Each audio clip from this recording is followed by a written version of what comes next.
지금 전 세계가 발칵 뒤집혔습니다. 대한민국이 쏘아 올린 누리호 4호기.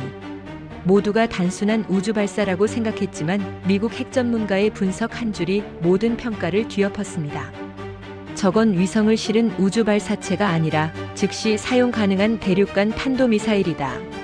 그 순간 미국, 중국, 일본의 군사 보고서는 전부 다시 쓰이기 시작했습니다.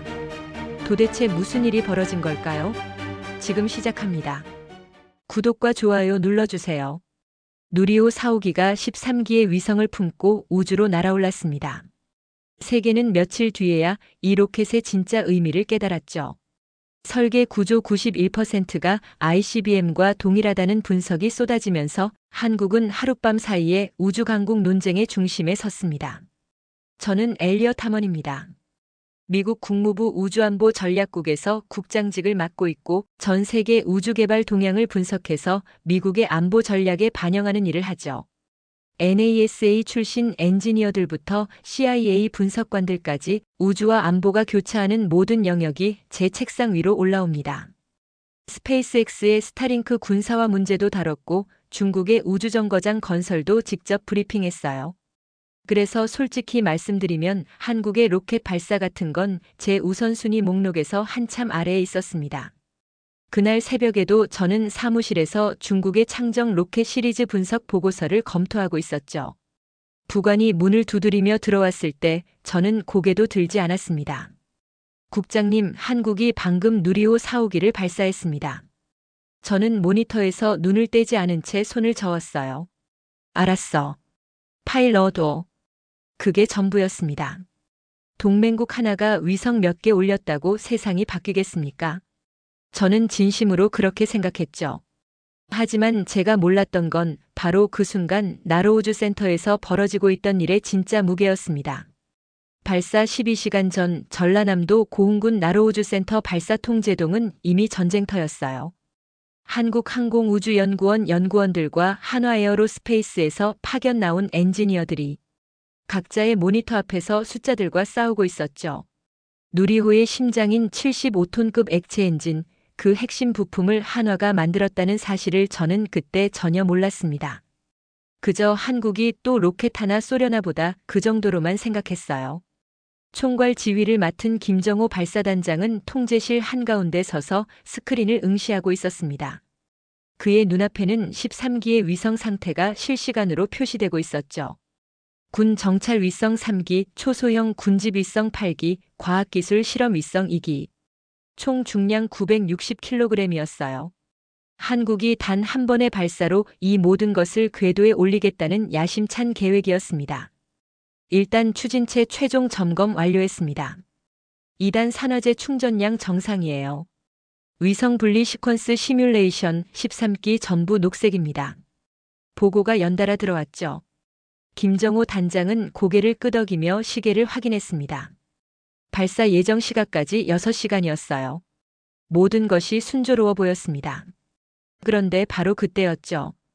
단장님, 일단 연료 공급선에서 이상 신호가 잡혔습니다. 통제실이 순간 얼어붙었어요. 모든 시선이 왼쪽 벽면의 대형 스크린으로 쏠렸습니다. 연료 공급 라인 중 하나에서 압력 수치가 비정상적으로 출렁이고 있었죠. 구체적으로 뭐가 문제야? 김정호 단장의 목소리는 낮았지만 날카로웠습니다. 케로신 주입 라인 3번에서 미세 압력 강화가 감지됐어요. 0.3기압 수준이지만 패턴이 불규칙합니다. 누리호의 1단 추진체는 75톤급 액체 엔진 4기가 묶인 클러스터링 구조예요. 이 4개의 엔진이 동시에 점화되어야 200톤이 넘는 로켓이 지구 중력을 이기고 올라갈 수 있죠. 만약 연료 공급에 조금이라도 문제가 생기면 엔진 출력이 불균형해지고 그건 곧 발사 실패를 의미했습니다. 현장 점검반 투입해. 지금요? 연료 충전 중인데요. 알아. 그래도 가야 해. 안전 구역만 확보하고 3번 라인 유관 점검 들어가. 이건 굉장히 위험한 결정이었어요. 액체 연료 로켓은 발사 직전까지 극저온의 산화제와 가연성 케로신이 계속 주입되고 있습니다. 폭발 위험이 상존하는 상황에서 사람을 발사대 근처로 보낸다는 건 그만큼 이번 발사가 절박하다는 뜻이었죠. 점검반 3명이 방호복을 입고 발사대로 향했습니다. 극저온 액체 산소가 기화되면서 수증기가 피어오르는 위험한 현장이었어요. 점검반장이 무전기로 보고했습니다. 3번 라인 접근 중입니다. 플랜지 연결부 볼트 하나가 4분의 1회 전 정도 풀려 있었어요. 진동 때문에 느슨해진 것 같습니다. 조일 수 있어? 네, 지금 조이겠습니다. 2분 뒤 볼트를 조이자 압력 수치가 안정됐어요. 김정호 단장은 깊은 숨을 내쉬었죠. 작은 볼트 하나가 거대한 로켓의 운명을 갈랐을 수도 있었습니다. 새벽 0시 30분 최종 발사 준비가 완료됐어요. 김정호 단장이 마이크를 잡았습니다. 전 부서 주목. 최종 상태 보고 시작합니다. 추진체 녹색, 비행 컴퓨터 녹색, 위성 분리 시스템 녹색. 모든 보고가 들어왔고 전부 녹색이었죠. 좋아. 카운트다운 시작해. 바로 그 순간 한국 전역에서는 수백만 명이 TV 앞에 앉아 있었습니다. 새벽 1시라는 시간에도 생중계 시청률은 실시간으로 치솟았어요. 어떤 가족은 거실에 모여 앉았고 어떤 청년들은 스마트폰으로 지켜봤죠. 고흥 인근 해변에는 직접 발사를 보겠다고 모인 시민들이 수천 명에 달했습니다. 한국인들에게 이 발사는 단순한 우주 실험이 아니었어요. 나라 전체가 숨을 죽이고 지켜보는 국가적 순간이었죠. 10, 9, 8, 7, 6. 김정호 단장의 손이 미세하게 떨렸습니다. 5, 4, 3, 2, 1. 점화. 새벽 1시 정각 나로우주센터가 빛으로 물들었어요.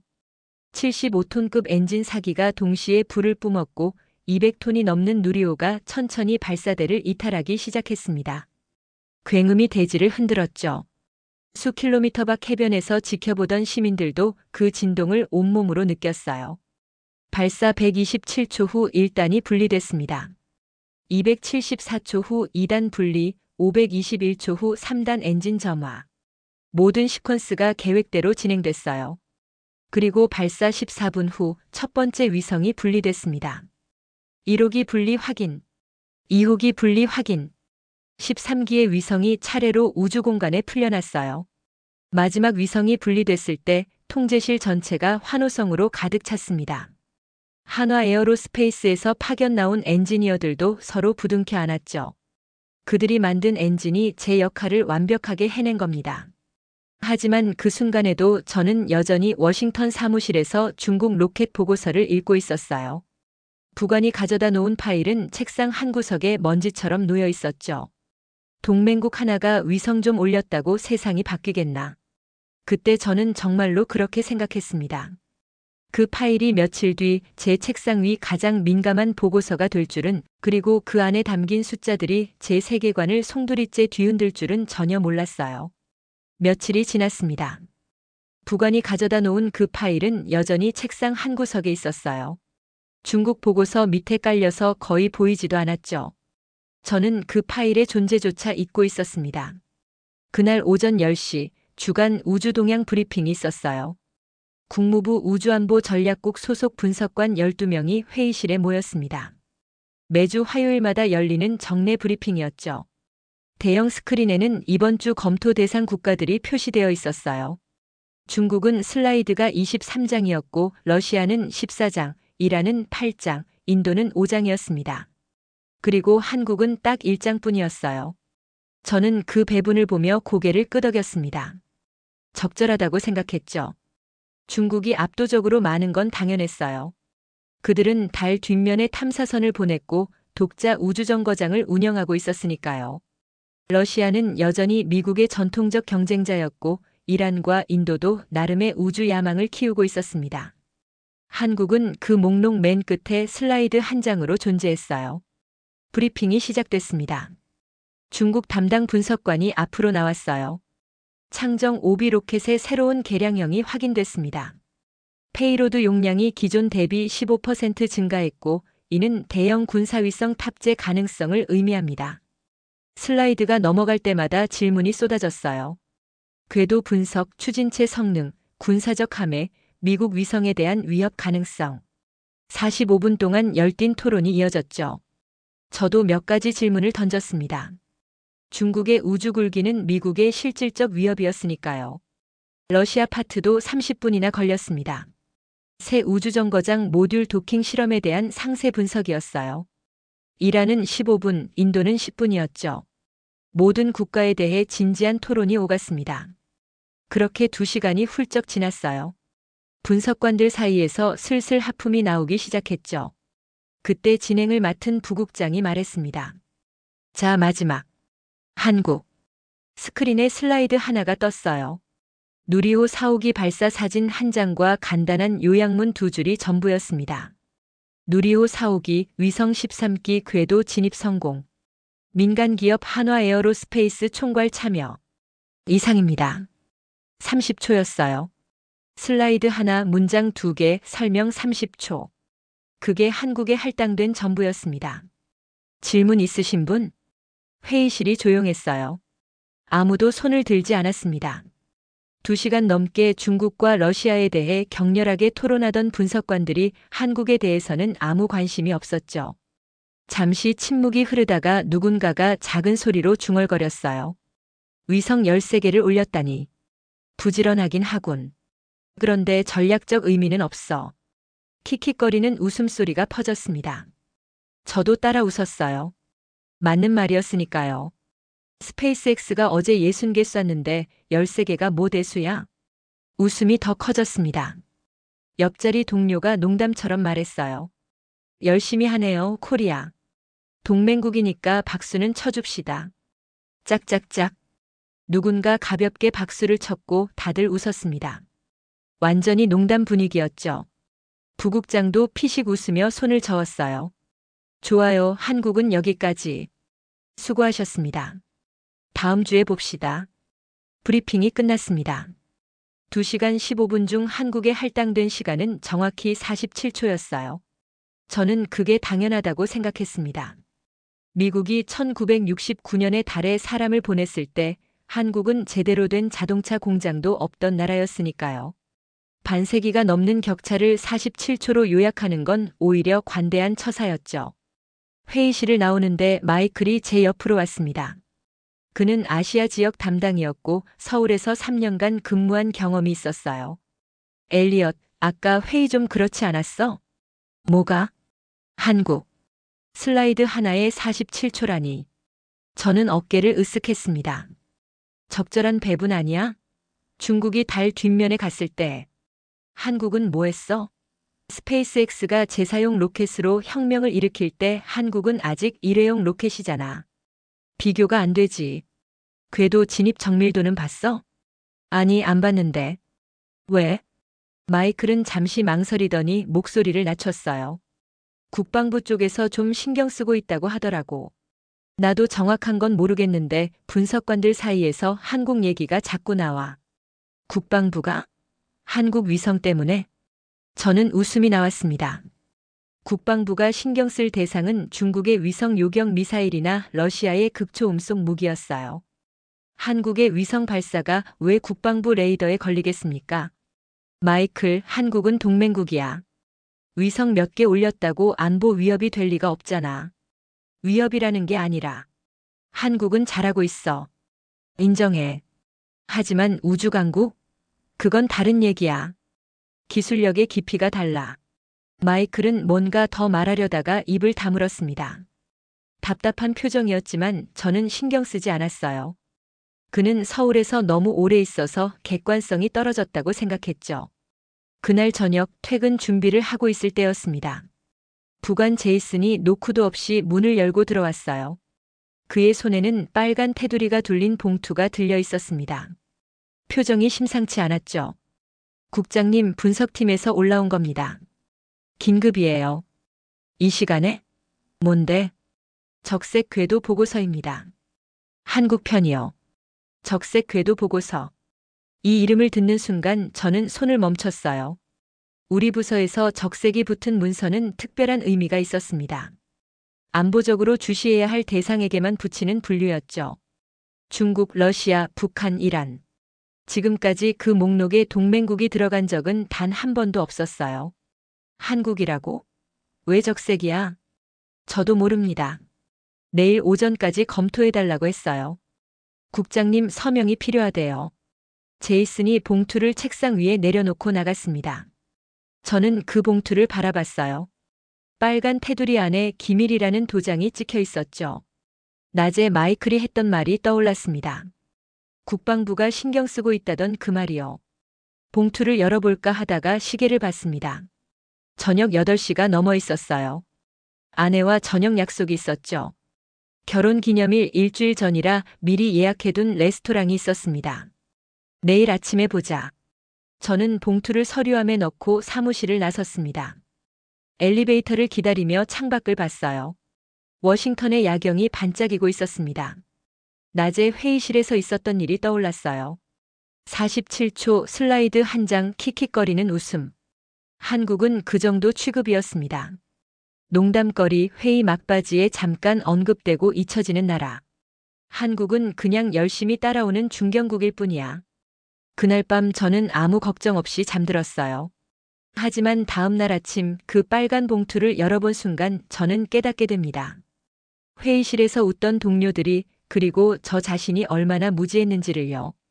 다음 날 아침 저는 평소보다 일찍 출근했습니다. 어젯밤 내내 그 빨간 봉투가 신경 쓰였거든요. 왜 한국에 적색이 붙었는지 도무지 이해가 되지 않았어요.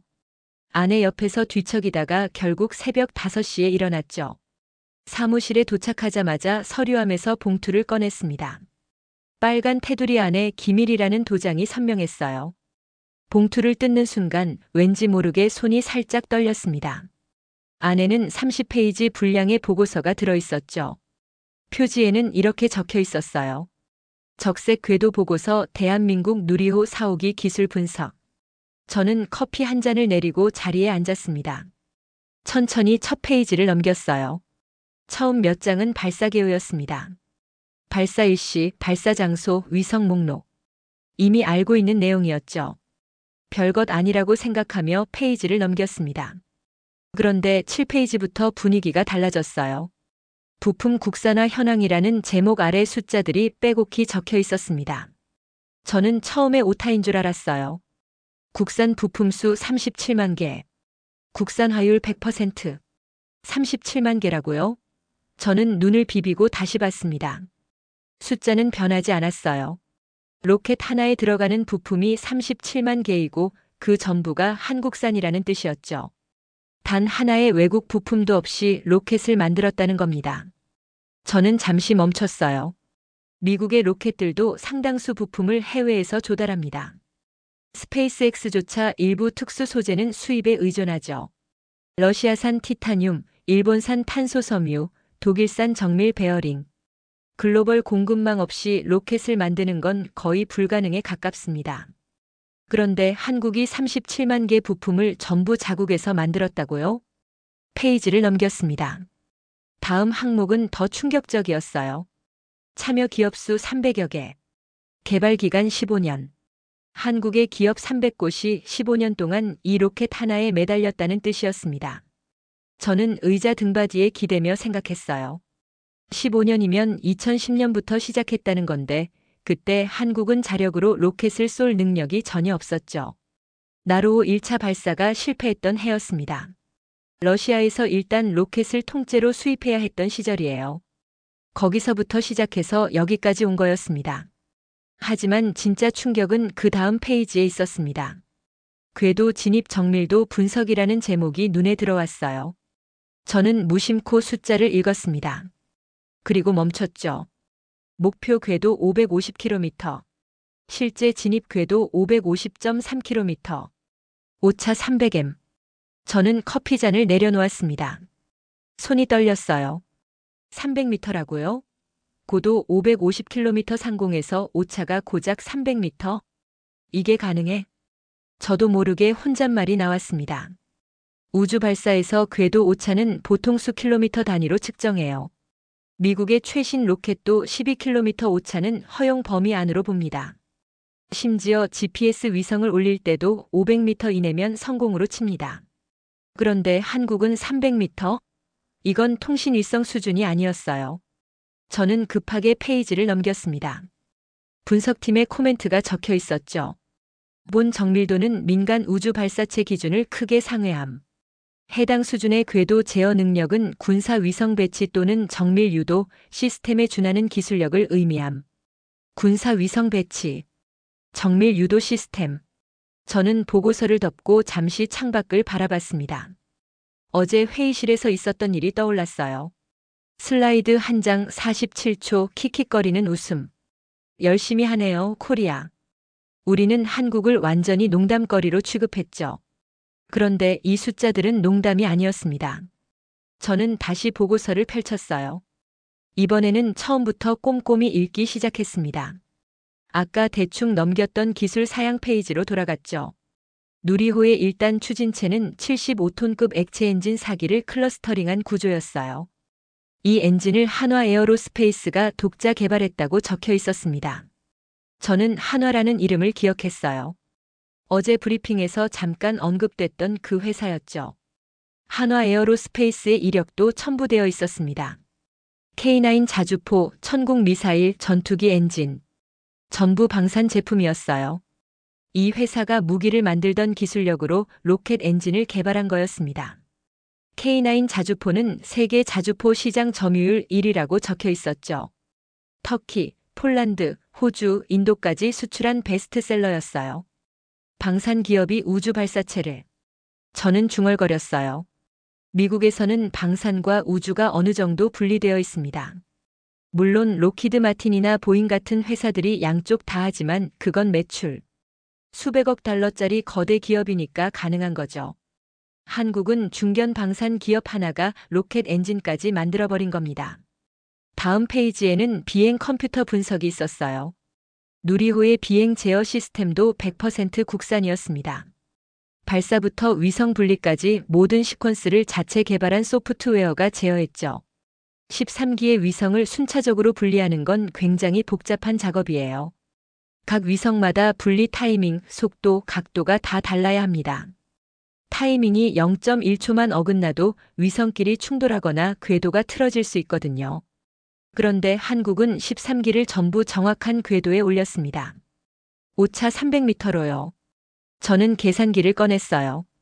550km 상공에서 300m 오차면 정확도가 99.94%라는 뜻이었습니다. 이건 미사일 유도 시스템 수준이었죠. 토마호크 순항 미사일의 CEP, 그러니까 원형 공산 오차가 10m 내외인데 그건 수백 킬로미터 거리 기준이에요. 550km 상공에서 300m면 비율로 따지면 거의 비슷한 정밀도였습니다. 300m? 이건 우주 기술이 아니라. 제 입에서 저도 모르게 말이 흘러나왔습니다. 대륙 반대편을 계산하는 정밀 타격 수준입니다. 보고서의 마지막 페이지에는 분석팀의 종합 의견이 적혀 있었어요. 저는 그 문장을 천천히 읽었습니다. 대한민국의 누리호 기술은 단순한 우주과학 실험 수준을 넘어섰음. 부품 완전 국산화, 민간기업 주도 개발, 군사급 궤도 정밀도를 종합할 때 해당 기술의 전략적 전용 가능성에 대한 심층 분석이 필요함. 전략적 전용 가능성. 저는 그 단어에서 눈을 뗄 수가 없었어요. 우주 발사체와 대륙 간탄 도미사일은 기술적으로 거의 동일합니다. 위성을 궤도에 올리느냐, 탄두를 대륙 반대편에 떨어뜨리느냐. 차이는 탑재물과 비행 각도뿐이죠. 한국이 이 정도 정밀도를 가진 발사체를 독자 개발했다는 건 이론적으로는 대륙 간탄 도미사일도 만들 수 있다는 뜻이었습니다. 물론 한국은 동맹국이고 그런 의도가 없다는 건 알아요. 하지만 능력이 있다는 것 자체가 문제였죠. 의도는 언제든 바뀔 수 있으니까요. 저는 보고서를 덮고 의자에 깊이 기대 앉았습니다. 창밖으로 워싱턴의 아침 햇살이 쏟아지고 있었어요. 어제까지만 해도 한국은 슬라이드 한 장 47초짜리 농담이었습니다. 그런데 지금 제 손에는 미국의 안보 계산을 송두리째 뒤흔들 수 있는 숫자들이 들려 있었죠. 37만 개, 300개 기업, 15년, 그리고 300m. 이 숫자들이 어제 회의실에서 킥킥거리던 동료들의 웃음을 어떻게 지워버릴지 저는 이제 알 것 같았습니다.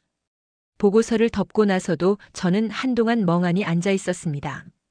머릿속에서 숫자들이 맴돌았어요. 37만 개, 300m, 15년. 이 숫자들이 의미하는 바를 완전히 이해하려면 전문가의 도움이 필요했죠. 저는 전화기를 들었습니다. 국무부 내 아시아 기술 분석팀에 한국계 분석관이 한 명 있었어요. 최가은 박사. MIT에서 항공우주공학 박사학위를 받은 수재였죠. 한국에서 태어나 10살 때 미국으로 이민 왔고 지금은 미국 시민권자였습니다. 한국의 방산 기술을 누구보다 잘 아는 사람이었어요. 가은, 지금 시간 돼? 내 사무실로 좀 와줄 수 있어? 30분 뒤 최가은 박사가 문을 열고 들어왔습니다. 단정한 정장 차림에 두꺼운 안경을 쓴 40대 초반의 여성이었어요. 손에는 노트북과 서류 뭉치를 들고 있었죠. 적색 보고서 때문이죠? 저도 어젯밤에 받았어요. 읽어봤어? 네. 그래서 제가 추가 분석 자료를 준비해 왔습니다. 그녀는 노트북을 열고 화면을 제 쪽으로 돌렸어요. 누리호의 설계도가 떠 있었습니다. 옆에는 또 다른 로켓 설계도가 나란히 놓여 있었죠. 이게 뭐야? 왼쪽이 누리호고 오른쪽이 중국의 둥펑-41입니다. 둥펑-41. 중국의 최신 대륙간탄 도미사일이었어요. 사정거리 14,000km, 미국 본토 전역을 타격할 수 있는 전략 무기죠. 저는 두 설계도를 번갈아 봤습니다. 비슷해 보이는데. 비슷한 정도가 아니에요.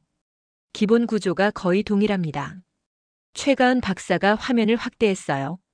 두 로켓의 단 구조를 나란히 비교하는 도표가 나타났습니다. 누리호는 3단 구조예요. 1단에서 대기권을 벗어나고 2단에서 가속하고 3단에서 궤도에 진입하죠. ICBM도 똑같은 3단 구조입니다. 1단에서 발사, 2단에서 중간 비행, 3단에서 탄두 분리 및 재진입. 단계별 역할이 완전히 일치해요. 저는 고개를 끄덕였습니다. 알고 있는 내용이었지만 이렇게 직접 비교해보니 섬뜩했어요. 추진력은? 누리호 1단 추력이 300톤입니다. 75톤급 엔진 4기를 묶은 클러스터링 구조죠. 이 정도면 2톤짜리 탄두를 대륙 반대편까지 보낼 수 있는 수준이에요. 2톤이면 핵탄두 하나가 대략 500kg에서 1톤 사이입니다. 충분히 탑재 가능한 무게죠. 저는 의자 등받이에 기대 앉았습니다. 최가은 박사는 계속 설명을 이어갔어요. 비행 컴퓨터도 문제예요. 누리호의 유도 시스템은 관성 항법 장치와 GPS를 결합한 복합 유도 방식을 사용합니다. 이건 최신 ICBM들이 쓰는 방식과 동일해요. 300m 오차로 궤도에 진입했다는 건 이 유도 시스템의 정밀도가 군사급이라는 뜻이죠. 화면에 새로운 도표가 떴습니다. 누리호와 각국 ICBM의 기술 사양을 비교한 표였어요. 제가 밤새 분석해봤는데요. 최가은 박사의 목소리가 낮아졌습니다. 누리호의 설계 구조 중 91%가 ICBM과 공통된 기술 기반을 갖고 있어요. 다단 분리 시스템, 추진체 구조, 비행 제어 알고리즘, 자세 제어 장치. 거의 모든 핵심 기술이 겹칩니다. 91%? 네. 차이점은 탑재물과 비행 경로뿐이에요. 위성을 올리느냐, 탄두를 보내느냐. 차이는 목표물과 각도뿐입니다. 저는 잠시 말을 잃었습니다. 최가은 박사가 노트북을 닫으며 말했어요. 엘리엇, 이건 제 개인적인 의견인데요. 말해봐. 한국은 그런 의도가 없어요. 저도 한국에서 태어났고 그 나라 사람들을 알아요. 그들이 원하는 건 자주 국방과 우주 산업 자립이지 핵무장이 아니에요. 저는 고개를 저었습니다. 가은, 난 한국의 의도를 의심하는 게 아니야. 문제는 의도가 아니라 능력이야. 능력이요? 한국이 이 기술을 가지고 있다는 사실 자체가 동아시아 안보 방정식을 바꿔. 북한이 어떻게 반응할지, 중국이 어떻게 해석할지, 일본이 어떤 선택을 할지. 의도와 상관없이 능력이 있으면 주변국들은 그에 맞춰 움직여. 최가은 박사는 잠시 침묵했습니다. 그녀도 제 말이 틀리지 않다는 걸 알고 있었죠. 저는 자리에서 일어나 창가로 걸어갔습니다. 워싱턴의 거리가 내려다 보였어요. 평화로운 아침 풍경이었죠. 하지만 제 머릿속은 복잡했습니다. 가은, 보고서에 뭐라고 쓸 거야? 사실대로 쓸 거예요. 기술적 분석 결과를요. 결론은? 최가은 박사가 잠시 망설이더니 입을 열었습니다. 누리호는 비무장 ICBM 몸체입니다. 기술적으로는 언제든 전환 가능한 구조예요. 다만 한국의 정치적 의지와 국제조약 준수 의지를 고려할 때 실제 전환 가능성은 낮다고 판단됩니다. 그 낮다는 게 몇 %야? 그건 제가 판단할 영역이 아니에요. 정치적 분석은 국장님 몫이죠. 맞는 말이었습니다. 기술 분석은 최가은 박사의 영역이고 그 기술이 가진 전략적 함의를 판단하는 건 제 영역이었어요. 저는 다시 책상으로 돌아와 보고서를 펼쳤습니다. 아까 읽었던 문장이 다시 눈에 들어왔어요. 해당 기술의 전략적 전용 가능성에 대한 심층 분석이 필요함. 전략적 전용 가능성. 쉽게 말하면 민간 기술을 군사 기술로 바꿀 수 있느냐는 질문이었죠. 그리고 최가은 박사의 분석에 따르면 대답은 예스였습니다. 가은, 이 보고서 위로 올려야 해? 그건 국장님이 결정하실 일이에요. 하지만 제 생각에는 올리면 난리가 날 거예요. 한국은 동맹국이잖아요. 동맹국의 우주 발사체를 ICBM 잠재력으로 분류하면 외교적으로 엄청난 파장이 생길 겁니다. 그렇다고 숨길 수는 없어. 알아요. 그래서 어렵다는 거죠. 최가은 박사가 한숨을 쉬었습니다. 저도 같은 심정이었어요. 그녀가 나간 뒤 저는 한동안 창밖을 바라봤습니다. 한국. 6.25 전쟁 때 미국이 피를 흘려 지킨 나라. 70년 동맹의 역사를 가진 나라. 그 나라가 이제 미국의 안보 계산을 복잡하게 만들 기술을 갖게 된 거였어요. 최가은 박사 말대로 한국에 그런 의도는 없을 겁니다. 하지만 의도는 바뀔 수 있어요. 정권이 바뀌면, 국제 정세가 바뀌면, 북한의 위협이 더 심각해지면 언제든 의도는 변할 수 있죠. 변하지 않는 건 능력입니다. 그리고 한국은 이제 그 능력을 가지고 있었어요. 저는 보고서를 다시 집어들었습니다. 이걸 어떻게 처리해야 할지 아직 결론이 나지 않았죠. 하지만 한 가지는 확실했어요. 어제까지 농담거리였던 그 나라가 오늘부터는 진지하게 분석해야 할 대상이 됐다는 것. 누리호는 비무장 ICBM 몸체다.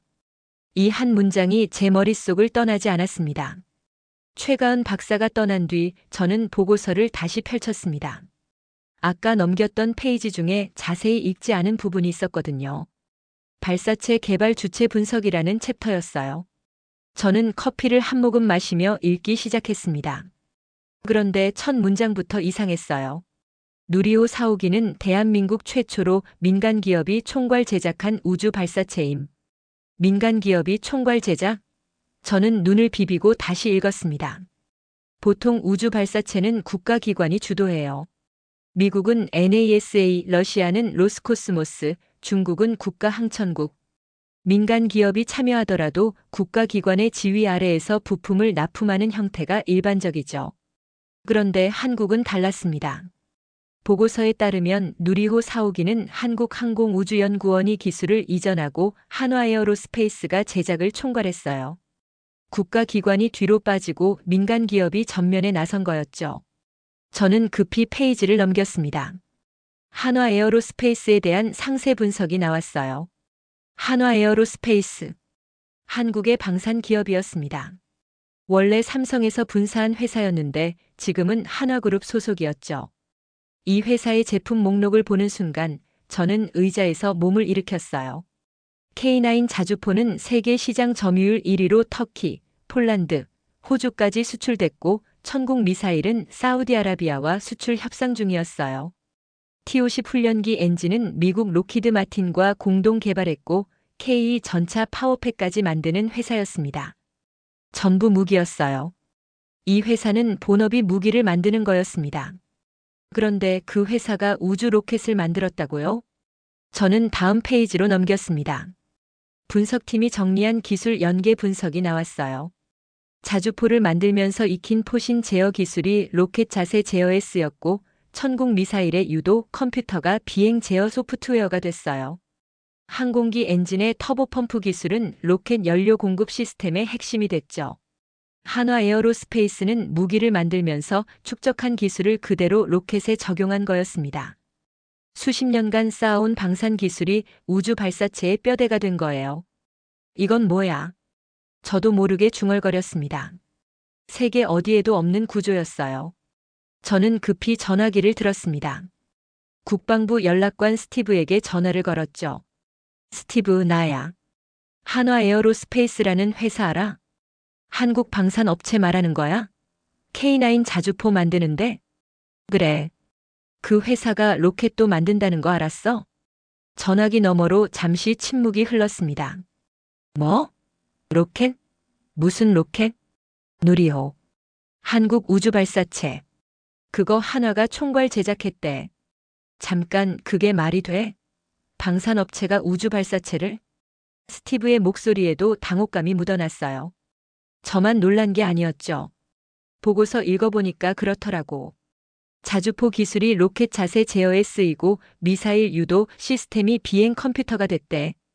그러면 그 회사는 언제든 로켓을 미사일로 바꿀 수 있다는 거 아니야? 저는 대답하지 못했습니다. 스티브가 정확히 핵심을 짚었거든요. 엘리엇, 이거 위에 보고해야 하는 거 아니야? 지금 그거 고민 중이야. 전화를 끊고 저는 다시 보고서로 돌아갔습니다. 아직 읽지 않은 부분이 있었어요. 한국형 뉴스페이스 모델 분석이라는 섹션이었습니다. 미국의 뉴스페이스와 비교한 내용이었죠. 미국의 뉴스페이스는 스페이스X, 블루 오리진 같은 순수 민간 우주기업이 주도해요. 정부 계약을 받지만 기술 개발은 민간이 독자적으로 합니다. 일론 머스크가 자기 돈으로 로켓을 만들고 나중에 NASA와 계약을 따는 방식이죠. 그런데 한국은 달랐습니다. 한국의 모델은 국가기술 이전과 방산 기업 제작의 결합이었어요.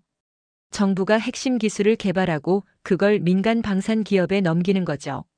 그러면 방산 기업은 이미 보유한 무기 제조 역량을 활용해서 로켓을 만듭니다. 분석팀의 코멘트가 적혀 있었어요.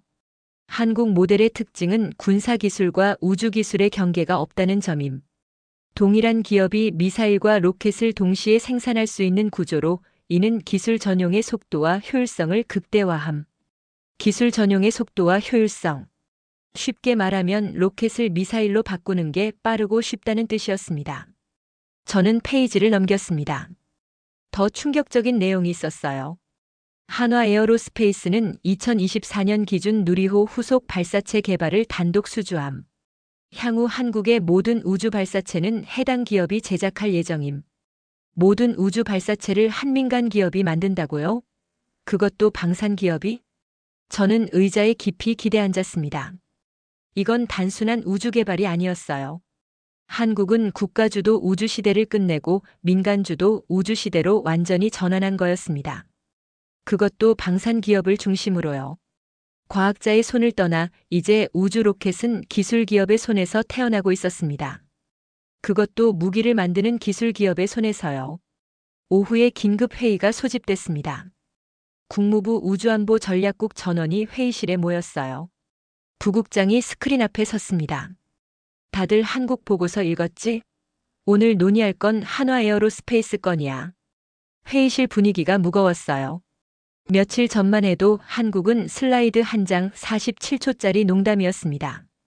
그런데 지금은 긴급회의 주제가 됐죠. 솔직히 말할게. 이건 우리가 예상 못한 모델이야. 부국장이 말했습니다.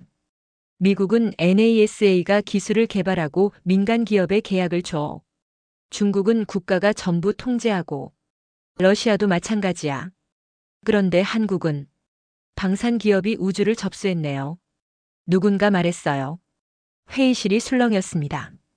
그게 문제야. 한화라는 회사는 자주포도 만들고 미사일도 만들고 이제 로켓도 만들어. 같은 공장에서 같은 엔지니어들이.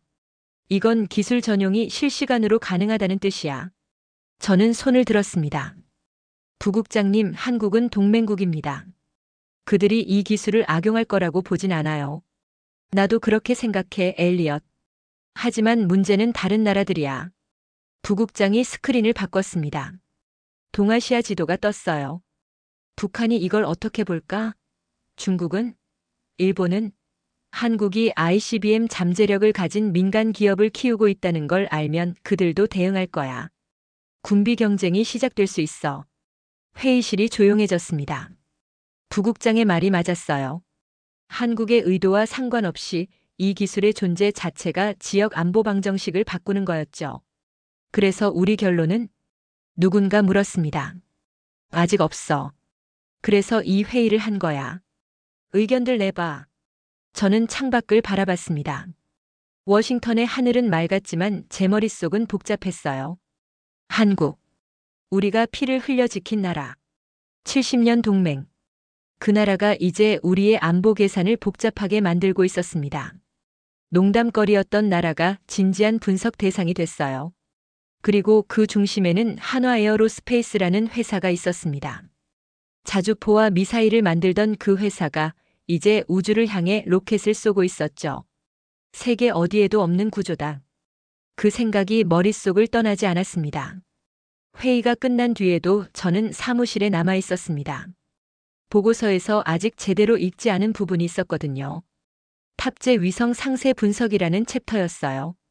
지금까지는 로켓 기술에만 집중했는데 정작 그 로켓이 뭘 올렸는지는 자세히 보지 않았죠. 저는 페이지를 펼쳤습니다. 13기 위성의 목록이 나왔어요. 군 정찰위성 3기, 초소형 군집위성 8기, 과학기술 실험위성 2기. 처음에는 별것 아니라고 생각했어요. 정찰위성이야 어느 나라나 올리는 거고 과학위성은 연구용이니까요. 그런데 세부 사양을 읽기 시작하면서 표정이 굳어졌습니다. 군 정찰위성 3기는 해상도 30cm급 광학 카메라를 탑재하고 있었어요. 30cm면 지상의 자동차 번호판까지 식별할 수 있는 수준이었습니다. 그리고 이 3기가 서로 다른 궤도에 배치되어 한반도 전역을 24시간 감시할 수 있도록 설계됐죠. 하지만 진짜 문제는 초소형 군집위성 8기였습니다. 이 8기는 각각 다른 임무를 수행하면서도 서로 연동되어 작동하도록 설계됐어요. 2기는 통신 중계용, 2기는 전자광학 관측용, 2기는 적외선 탐지용, 그리고 나머지 2기는 도킹 실험용이었습니다. 저는 도킹 실험이라는 단어에서 멈췄어요. 도킹이요? 초소형 위성끼리 도킹을 한다고요? 저는 급히 다음 페이지를 넘겼습니다. 도킹 실험의 상세 내용이 적혀 있었어요. 본 실험은 2개의 초소형 위성이 우주 공간에서 자율적으로 접근하여 물리적으로 결합하는 기술을 검증함. 상대 위성의 위치를 실시간으로 추적하고 속도와 방향을 조절하여 충돌 없이 결합하는 것이 목표임. 저는 의자에서 벌떡 일어났습니다. 이건 단순한 과학 실험이 아니었어요. 우주에서 다른 위성에 접근해서 결합하는 기술. 이게 뭘 의미하는지 아시겠어요? 아군 위성에 결합할 수 있다면 적국 위성에도 결합할 수 있다는 뜻이었습니다. 결합해서 뭘 할 수 있을까요? 통신을 교란하거나 궤도를 바꾸거나 아예 작동을 멈추게 할 수 있어요. 이건 사실상 우주무기 기술이었습니다. 저는 다시 전화기를 들었습니다. 최가은 박사에게 연락했죠. 가은, 지금 시간 돼? 위성 관련해서 물어볼 게 있어. 5분 뒤 최가은 박사가 제 사무실로 들어왔습니다. 저는 보고서의 해당 페이지를 가리켰어요. 이 도킹 실험 있잖아. 이거 내가 생각하는 거랑 같은 거야? 최가은 박사가 페이지를 읽더니 고개를 끄덕였습니다. 네, 맞아요. 근접 접근 및 도킹 기술이에요. 이거 군사적으로 쓸 수 있는 거 아니야? 이론적으로는요. 아군 위성에 접근해서 결합할 수 있으면 적국 위성에도 똑같이 할 수 있어요. 기술적으로 차이가 없습니다. 저는 창밖을 바라봤습니다. 머릿속이 복잡해졌어요. 그럼 이 8기 군집위성이 서로 연동된다는 건 뭔 뜻이야? 군집비행이요. 여러 대의 소형 위성이 하나의 네트워크처럼 움직이는 거죠. 최가은 박사가 노트북을 열어 화면을 보여줬습니다. 이게 한국이 발표한 군집비행 시연 영상이에요. 8기의 위성이 대형을 바꾸면서 이동하는 걸 보세요. 화면에서 점 8개가 움직이고 있었어요. 처음에는 일렬로 있다가 원형으로 바뀌고 다시 삼각형으로 바뀌었습니다. 마치 하나의 생명체처럼 조직적으로 움직였죠. 이게 왜 중요하냐면요. 최가은 박사가 설명을 이어갔습니다. 대형 위성 하나를 요격하는 건 쉬워요. 하지만 이렇게 흩어져서 움직이는 소형 위성 8기를 동시에 요격하는 건 거의 불가능해요. 그리고 이 8기가 서로 다른 임무를 나눠서 수행하면 하나가 파괴돼도 나머지가 임무를 계속할 수 있죠. 그러니까 생존성이 높다는 거야? 네. 군사 용어로는 분산형 우주 아키텍처라고 해요. 미국 국방부가 지금 열심히 개발하고 있는 개념인데 한국이 이미 실전 배치한 거예요. 저는 할 말을 잃었습니다. 한국이 미국보다 앞서 있다고요? 그날 저녁 국제 언론들이 움직이기 시작했습니다. 누군가가 한국의 도킹 실험 사실을 유출한 거였어요. 로이터 통신이 가장 먼저 기사를 냈습니다. 한국, 우주에서 위성 간 도킹 실험 성공. 전문가들 군사적 전용 가능성 우려. CNN도 뒤따랐어요. 한국의 초소형 위성 군집, 적 위성 무력화 기술로 전환 가능성. 저는 사무실 TV로 CNN을 틀었습니다. 앵커가 전문가를 인터뷰하고 있었어요. 박사님, 한국의 도킹 실험이 왜 논란이 되는 겁니까? 간단합니다. 우주에서 다른 물체에 접근해서 결합하는 기술은 여러 용도로 쓸 수 있지만 적국 위성 공격에도 쓸 수 있어요.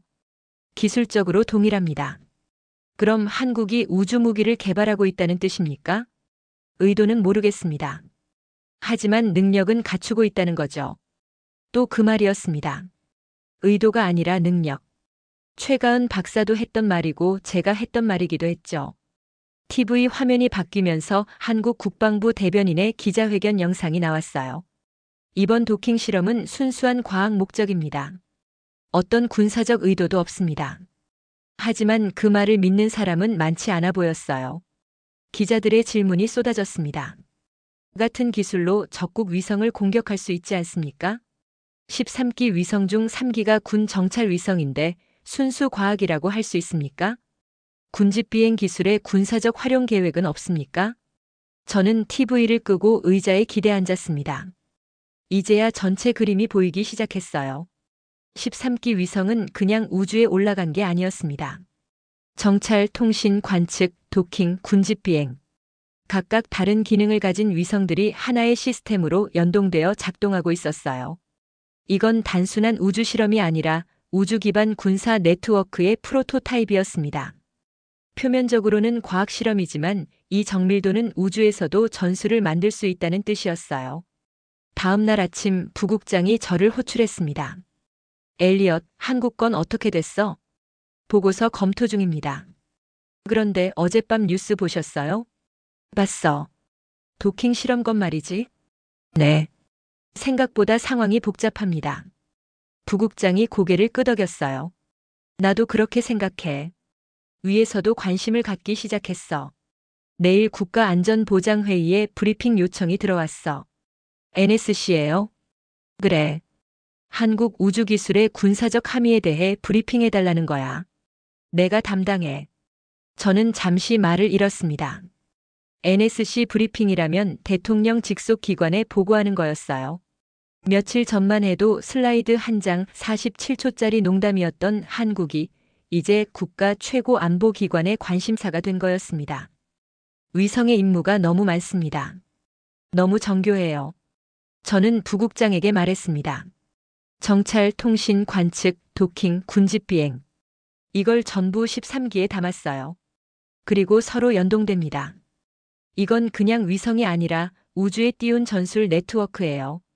부국장이 한숨을 쉬었습니다. 그래서 더 문제야.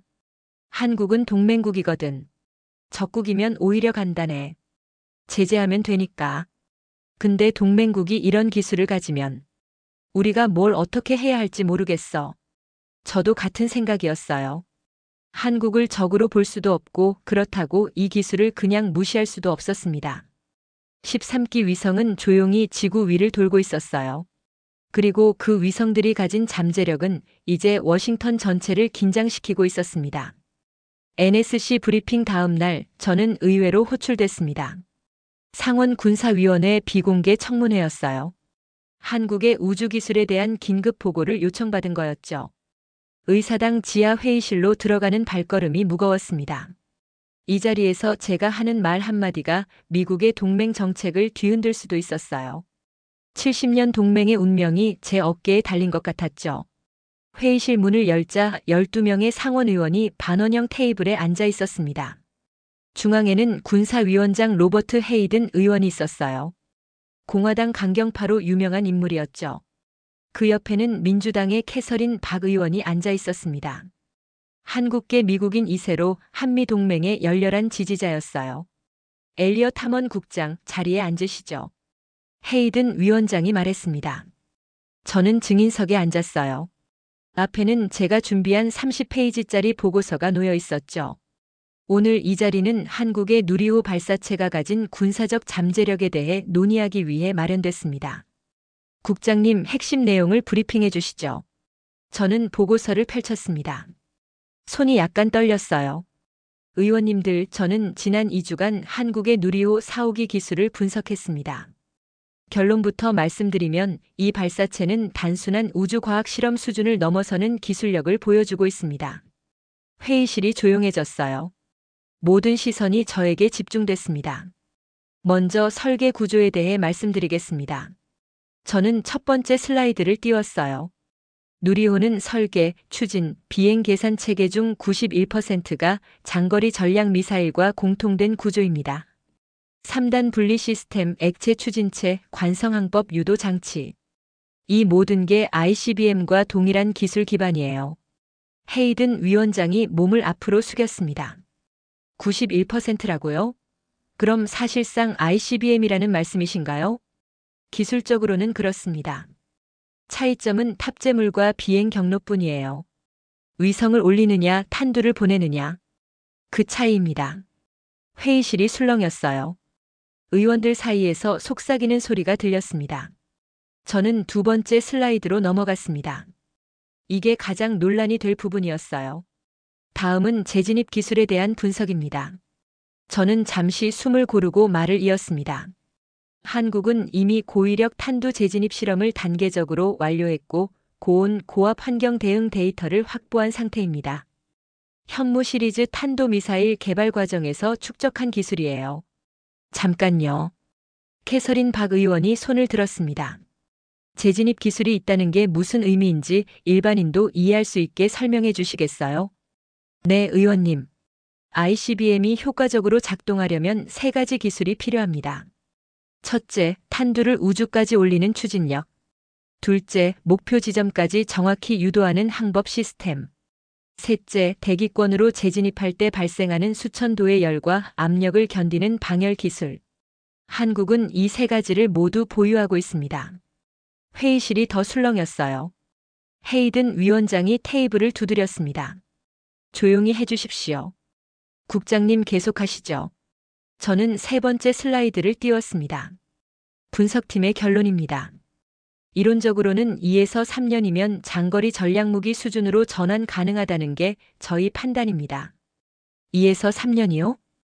헤이든 위원장의 목소리가 높아졌습니다. 그렇습니다.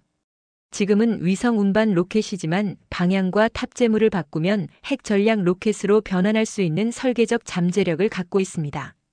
물론 이건 기술적 가능성을 말하는 것이지 한국의 의도를 말하는 게 아닙니다. 의도는 중요하지 않습니다.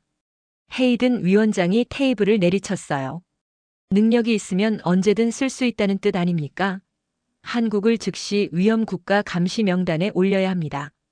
회의실이 순식간에 아수라장이 됐습니다. 의원들이 서로 말을 하기 시작했어요. 70년 동맹을 이렇게 취급할 순 없습니다. 캐서린 박 의원이 반박했어요. 동맹이라고 핵 잠재력을 무시할 수는 없어요. 한국은 NPT 회원국입니다. 핵무기를 만들 의도가 없다고요. 의도가 아니라 능력이 문제라니까요. 저는 그 소란 속에서 가만히 앉아 있었습니다. 제가 우려했던 상황이 현실이 된 거였어요. 기술 분석 보고서가 정치적 도구로 변질되고 있었죠. 조용. 헤이든 위원장이 의사봉을 두드렸습니다. 회의실이 다시 조용해졌어요. 국장님, 분명히 대답해 주십시오. 한국이 핵무장을 할 수 있는 능력이 있습니까? 없습니까? 모든 시선이 다시 저에게 쏠렸습니다. 이 질문에 어떻게 대답하느냐에 따라 한미 관계의 미래가 달라질 수 있었어요. 저는 신중하게 입을 열었습니다. 능력만 보면 그렇습니다. 회의실이 다시 술렁이기 시작했어요. 헤이든 위원장이 만족스러운 표정을 지었습니다. 하지만 저는 말을 끊지 않았어요. 그러나 결론을 단정하기엔 아직 한 가지가 더 남았습니다. 뭐가 더 남았다는 겁니까? 헤이든 위원장이 인상을 찌푸렸습니다. 의원님, 능력과 의도는 다릅니다. 그리고 의도보다 더 중요한 게 있어요. 바로 그 나라가 지금까지 보여준 행동 패턴입니다. 한국이 이 기술을 어떻게 사용해왔는지, 어떤 선택을 해왔는지를 보셔야 합니다. 그건 무슨 의미입니까? 제가 다음 세션에서 설명드리겠습니다. 기술 분석만으로는 불완전한 그림입니다. 전체 맥락을 보셔야 해요. 청문회가 잠시 휴식에 들어갔습니다. 저는 복도로 나와 물을 마셨어요. 손이 떨렸습니다. 그때 캐서린 박 의원이 다가왔어요. 국장님 감사합니다. 뭐가요? 결론을 서두르지 않으신 거요. 헤이든 위원장은 한국을 적으로 몰아가고 싶어 해요. 정치적 이유로. 하지만 국장님은 공정하게 하려고 하시잖아요. 저는 고개를 저었습니다. 저는 그냥 사실을 말하는 겁니다, 의원님. 한국의 기술력은 사실이에요. 하지만 그 기술을 어떻게 해석하느냐는 다른 문제죠. 다음 세션에서 뭘 말씀하실 건가요? 저는 잠시 생각했습니다. 한국이 이 기술을 가지고도 어떤 선택을 해왔는지요. 만들 수 있는 능력과 실제로 만드는 것은 다르니까요. 캐서린 박 의원이 고개를 끄덕였습니다. 그게 핵심이에요. 한국은 핵을 만들 능력이 있어도 안 만든 나라예요. 그 선택의 의미를 봐야죠. 휴식이 끝나고 회의실로 돌아갔습니다. 하지만 그 사이에 상황이 바뀌어 있었어요. 누군가가 청문회 내용을 언론에 유출한 거였습니다. 제 발언 중 일부만 잘라서요. 한국 2에서 3년 내 핵무장 가능. 미 국무부 국장, 한국 ICBM 보유 인정. 한국이 새로운 핵 강국이 될 수 있다. 헤드라인들이 쏟아지기 시작했어요. 제 발언의 맥락은 완전히 사라지고 가장 자극적인 부분만 남았습니다. 저는 휴대폰을 보며 한숨을 쉬었어요. 제가 가장 우려했던 일이 벌어진 거였습니다. 기술 분석이 정치적 무기가 되고 언론이 그걸 더 자극적으로 포장하고 이 악순환 속에서 한미 동맹은 상처를 입게 될 거였어요. 헤이든 위원장이 다시 의사봉을 두드렸습니다. 자, 속개합니다. 국장님, 아까 하던 말씀 계속하시죠. 뭔가 더 있다고 하셨는데? 저는 자리에서 일어났습니다. 이제 진짜 중요한 이야기를 해야 할 때였어요. 한국의 기술력이 아니라 한국의 선택에 대해서, 만들 수 있는 능력과 만들지 않는 의지의 차이에 대해서. 의원님들, 지금까지 저는 한국의 기술적 능력에 대해 말씀드렸습니다. 이제는 그 능력을 가진 한국이 어떤 선택을 해왔는지 말씀드리겠습니다. 이게 더 중요한 부분입니다. 회의실이 조용해졌어요. 모든 시선이 다시 저에게 집중됐습니다.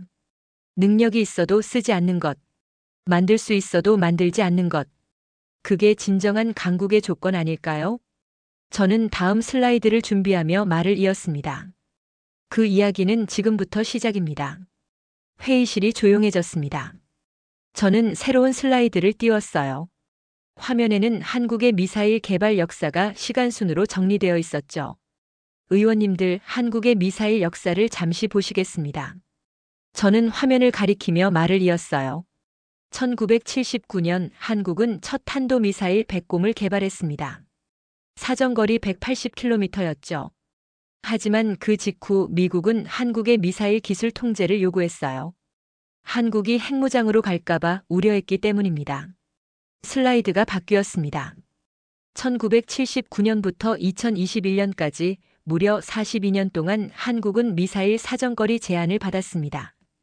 처음에는 180km, 나중에 300km, 그 다음 500km, 800km. 미국이 허락하는 만큼만 만들 수 있었어요.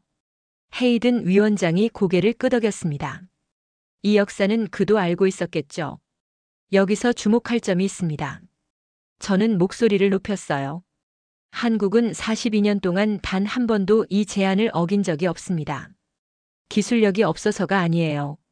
1970년대에 이미 핵무기 개발 직전까지 갔던 나라입니다. 미국의 압력으로 중단했지만 능력은 있었어요. 그런데도 한국은 스스로 선을 지켰습니다. 회의실 분위기가 미묘하게 바뀌기 시작했어요. 아까까지 한국을 위험 국가로 몰아가려던 긴장감이 조금씩 누그러지고 있었죠. 2021년 미사일 지침이 완전히 해제됐습니다. 42년 만에 한국은 드디어 자유를 얻었어요. 그때부터 마음대로 만들 수 있게 된 겁니다. 저는 잠시 멈추고 의원들을 둘러봤습니다.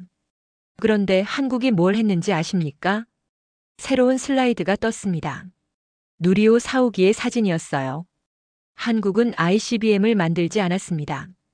대신 우주 발사체를 만들었어요. 같은 기술로 핵미사일을 만들 수 있었지만 위성을 올리는 로켓을 선택한 겁니다. 회의실이 더 조용해졌어요. 저는 말을 이었습니다. 누리호는 핵이 될 수 있는 설계를 갖고도 끝까지 위성만 실어 올린 로켓입니다. 91%가 ICBM과 동일한 구조라고 제가 아까 말씀드렸죠. 그 말은 거꾸로 하면 한국이 91%의 유혹을 이겨냈다는 뜻이에요. 헤이든 위원장의 표정이 복잡해졌습니다. 반박하고 싶지만 논리적으로 반박할 수 없는 표정이었죠. 의원님들, 저는 처음에 한국을 과소평가했습니다.